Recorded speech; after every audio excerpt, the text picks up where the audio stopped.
Bonjour à tous, si vous arrivez ici par hasard, je suis Karine Carville, auteure hybride mais pas mutante pour autant. Ici je partage mon expérience de l'écriture de façon professionnelle mais sans me prendre au sérieux. Astuces d'écriture, humour d'écrivain, attention parfois ça pique un peu. Bonne humeur et défi déjanté, si cette chaîne est encore petite on s'y amuse bien. Pour les habitués, n'oubliez pas de vous abonner pour ne louper aucune des prochaines vidéos.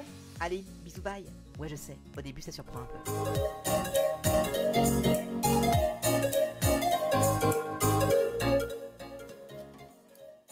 Salut! Comment ça va? Ça y est, vous êtes prêts? Vous êtes au taquet? C'est le lancement de notre premier book club. Ah, si vous êtes aussi excités que moi, ça promet. Hein. On en a un petit peu parlé tout le mois, hein, effectivement. Ça fait un mois qu'on prépare notre coup. Et ça fait un mois aussi qu'on parle de notre lecture commune. Donc je sais que certains l'ont fini, hein, dont moi d'ailleurs, hein, j'en fais partie. On va voir ce soir un petit peu ce que ça donne. Coucou Laure, plus de musique, on te voit. Yes, merci. Impeccable, impeccable, impeccable. On se lance. On va parler de Blue Baby. Voilà. Donc, Blue Baby, c'était notre lecture commune pour ce mois-ci. Alors Blue Baby, donc aux éditions HOH, qui est écrit par John Eric Nelson. Alors, pour information, on est dans de l'indépendant pur et dur puisque les éditions lui appartiennent. Donc, du coup, forcément, ça aide. Donc, pour rappel, c'est l'histoire des cadets de Saumur pendant la guerre de 39-45. Et c'est l'histoire de ces jeunes cadets de Saumur, hein, donc ces cavaliers de Saumur, qui apprennent que Pétain a laissé la France aux Allemands, que les Allemands vont arriver à Saumur, et qui décident de mener le premier acte, finalement, enfin l'un des premiers actes de résistance en France. Ces jeunes gens sont touchants, sont pleins de jeunesse, de vigueur, ne manquent pas de panache, comme ils aiment dire. Et nous, on va se retrouver en fait au milieu de tout ça, en compagnie de Maud et Gaëtan. Et Gaëtan est un cadet, et Maud, elle, est follement éprise de Gaëtan. Et on va vivre en fait, ma foi, la prise de Saumur à travers leurs yeux, à travers leurs tout jeunes yeux. C'est super bien raconté. Voilà. Dites-moi dans les commentaires, hein, je vous attends un petit peu, mais réagissez, dites-moi ce que vous en avez pensé.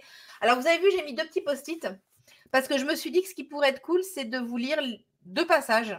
Il y a le premier passage qui est quand ils apprennent en fait qu'ils vont devoir partir et qu'ils vont devoir laisser la ville aux Boches. Et malgré leur jeunesse, ils comprennent très bien ce que ça veut dire. Ils voient très bien aussi ce que ça va donner. Et puis, on sent déjà des dissensions en fait dans l'armée. C'est-à-dire que il y a ceux qui vont appliquer les ordres et puis il y a ceux qui vont décider de ne pas les appliquer. Et en fait, je trouve ça vachement d'actualité par rapport à ce qu'on vit en ce moment, tout simplement, par rapport à cette crise sanitaire qu'on vit.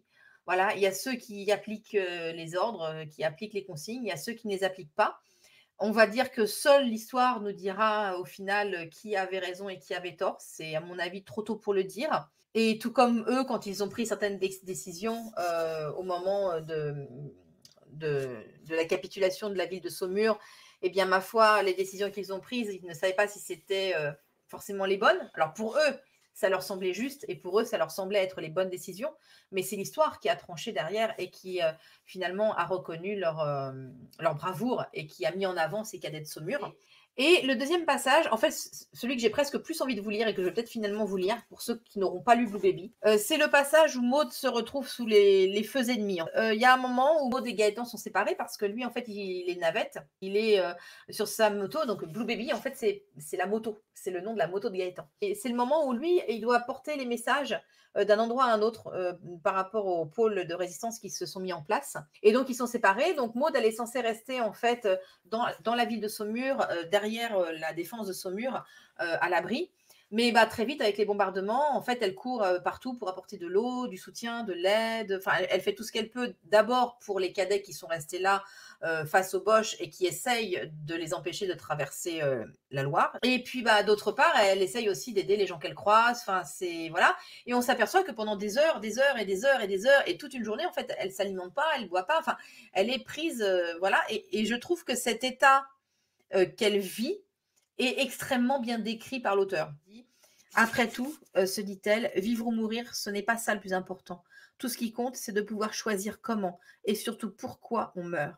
Gaëtan me l'a souvent répété, le plus beau, c'est le panache. Comme il a raison. Oui, je vois, Aurore, que ce passage t'a marqué aussi.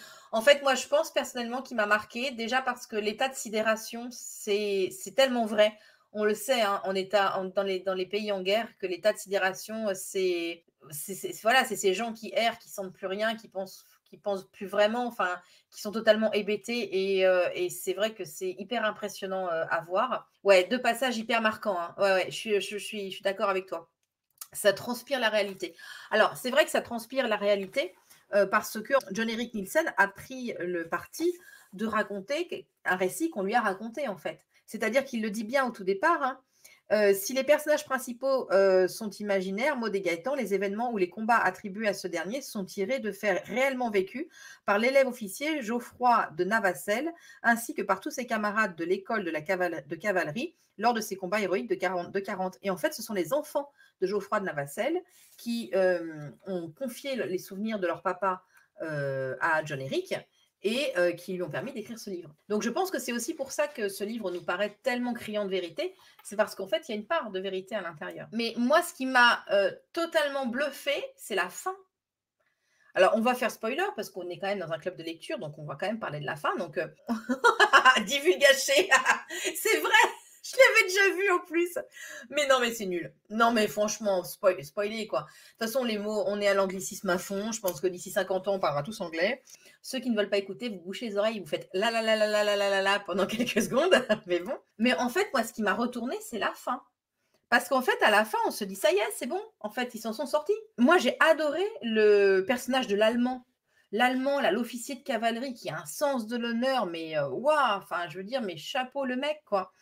Et qui finalement fait en sorte que les cadets survivants s'en sortent. Et en fait, on se dit, c'est génial, la fin est belle.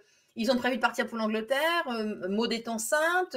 Elle attend Gaëtan sur la terrasse d'un café. Il va la rejoindre avec Blue Baby. Il y a le bateau qui est prêt à appareiller. Ils partent de Marseille et puis ils remontent. Ils vont en Angleterre. Et puis on imagine après la résistance là-bas, etc.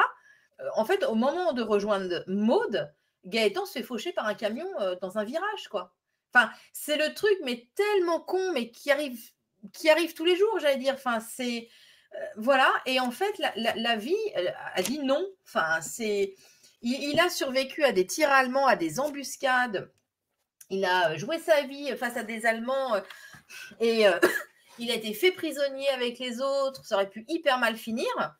Il s'en est sorti et le mec, il meurt sous les roues d'un camion, quoi. Et on se dit, mais c'est tellement injuste. Voilà. En fait, la fin, alors moi, j'ai pas pleuré, mais voilà, ça m'a retourné l'estomac. Mais par contre, non, moi, c'était plus un sentiment de, c'est pas juste. J'ai contacté John Erik Nielsen et il a bien voulu se prêter à un petit jeu de questions-réponses. Et donc, je vous ai préparé un petit document sur Blue Baby. Donc voilà, c'est une petite affichette en fait, un format A4 que vous pouvez aller télécharger sur le lien que je vous ai donné, mais sachant que ce lien il sera valable 5 minutes après le live, après les 5 minutes je l'enlèverai. Par contre, mes tipeurs, vous y aurez encore accès. Voilà, je vais vous le mettre sur Tipeee. Si vous voulez après garder ça en PDF sur votre ordinateur, dans un dossier, ou l'imprimer et faire un classeur, enfin vous ferez ce que vous voudrez avec. Mais oui, oui, alors Christine, elle a deviné, on va lire un livre. Bien Christine. Le mois prochain, on va lire un gros bouquin.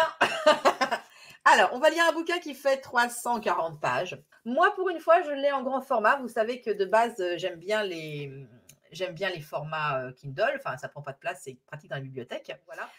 Mais pourquoi est-ce qu'on va le lire? C'est parce que c'est le deuxième livre de Gaëlle Charrier-Bretagne, donc c'est une jeune autrice, et que je l'ai rencontrée en salon du livre, et elle est hyper sympa. Voilà, j'ai trouvé que sa couverture était absolument magnifique. Moi, je peux vous en parler un tout petit peu parce que j'ai questionné l'auteur. Parce que je lui ai dit, non mais Gaëlle, franchement, on s'est pas acheté de trucs sur notre quatrième de couverture. Donc du coup, on a discuté un petit peu. C'est l'histoire d'une petite fille de 6 ans qui a vécu l'incendie de son école dans lequel une enfant est morte.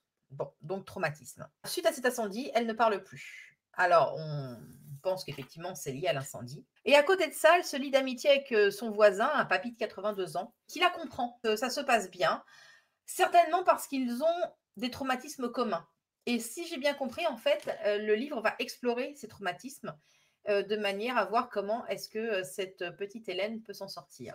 Voilà. La couverture est effectivement super jolie, je trouve. Il a l'air intéressant, pas sûr que j'aurai le temps de le lire. Et en plus, je pourrais pas être là le 16 mars. Comment ça? Aurore, faut qu'on parle. Tu fous quoi le 16 mars? Pourquoi t'es pas là le 16 mars? Qu'est-ce qui se passe le 16 mars? J'espère que le format vous a plu. J'espère que vous avez passé un bon moment en notre compagnie, quoi, on va dire, tous ensemble là. Et puis, je vous dis à très très vite sur les réseaux et à très très vite dans un futur live. Bisous, bye!